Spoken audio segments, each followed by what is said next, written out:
discussing GI dysbiosis and leaky gut. This video is a tad bit longer than the others, but it contains some very important information. GI dysbiosis simply means an imbalance in the bacteria, viruses, and yeast that make up your microbiome.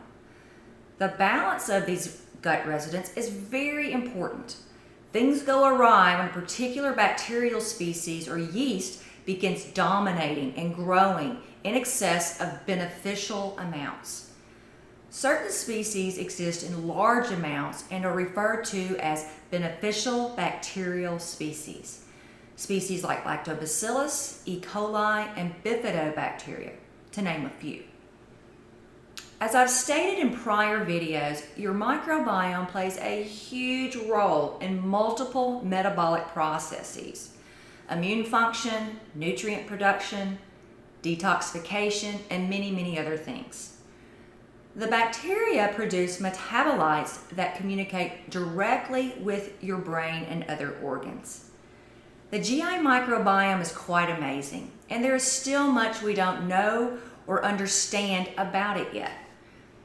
Also, as a side note, you have more bacterial DNA than human DNA by a factor of 10. You have bacteria and other microbes that reside on your skin, your eyes, in your nose, sinus cavities, and urogenital tracts. All of these places, just like your GI microbiome, play a part in defending your body against all kinds of invaders and regulating your immune system. When the bacteria and other microbes residing within your GI tract become imbalanced or grow out of control in certain areas, as is the case with SIBO or small intestinal bacterial overgrowth, the risk of gut permeability or leaky gut increases greatly.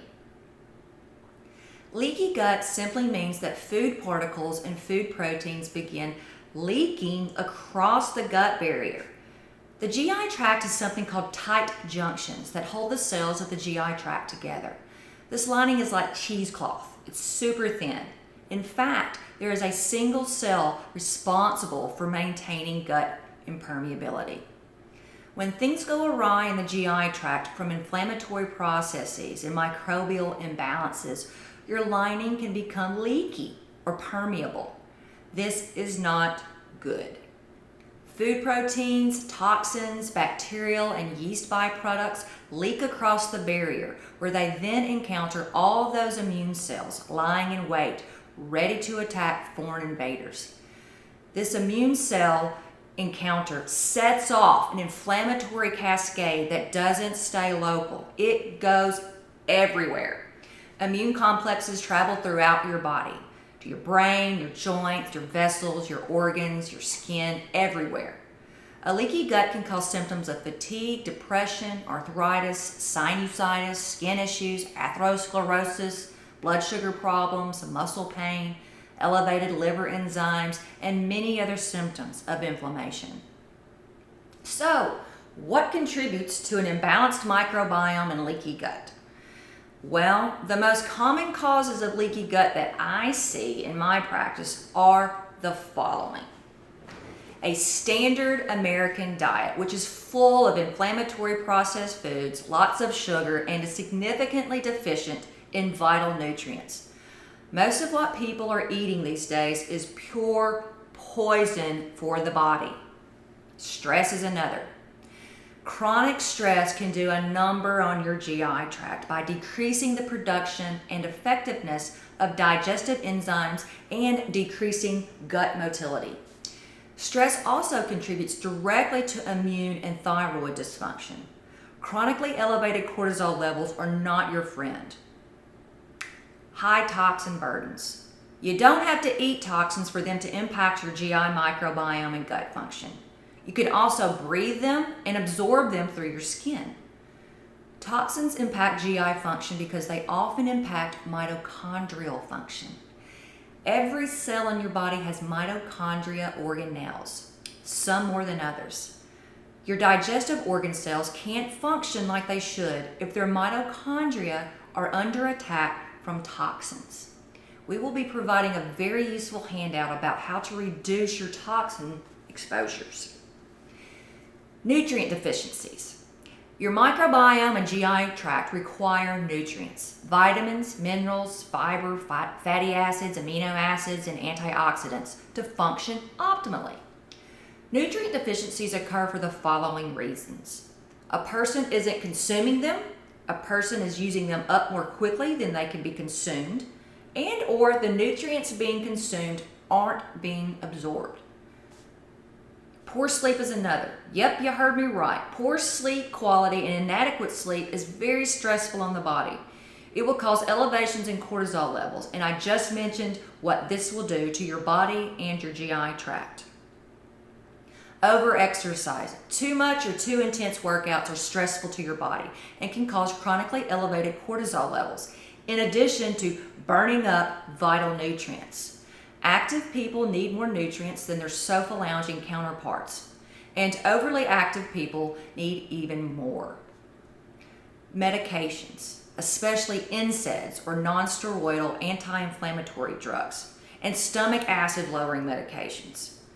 NSAIDs like ibuprofen and prescription strength Mobic will give you a leaky gut, and that purple pill for heartburn will do a number on your gut health too.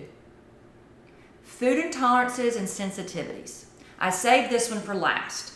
A person can be intolerant or insensitive to any food. However, the most common food intolerances and sensitivities are to wheat, dairy, soy, corn, eggs, nuts, and legumes. Most people don't even realize they have a food intolerance or sensitivity. It can take up to 3 days after eating a food to feel the effects, and the inflammatory effects can last up to 3 months. Even when symptoms arise, most people don't associate the joint pain, fatigue, headaches, or skin rashes with a food intolerance or sensitivity. I went 39 years before I realized I had issues with wheat, whey, and eggs. Food intolerances typically arise from lack of a particular enzyme or other digestive component like bile. This could be temporary or lifelong, like with lactose intolerance. A food sensitivity is a little different.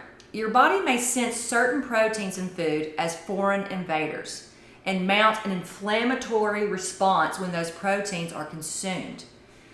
Sensitivities are often associated with a leaky gut and autoimmune processes, and these sensitivities are often for life.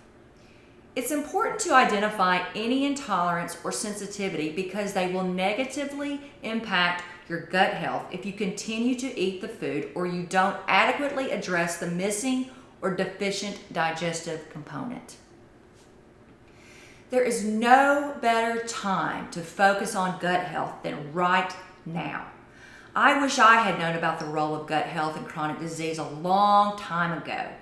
It would have saved me a lot of time, money, and unnecessary suffering. And that's exactly what I hope to save you.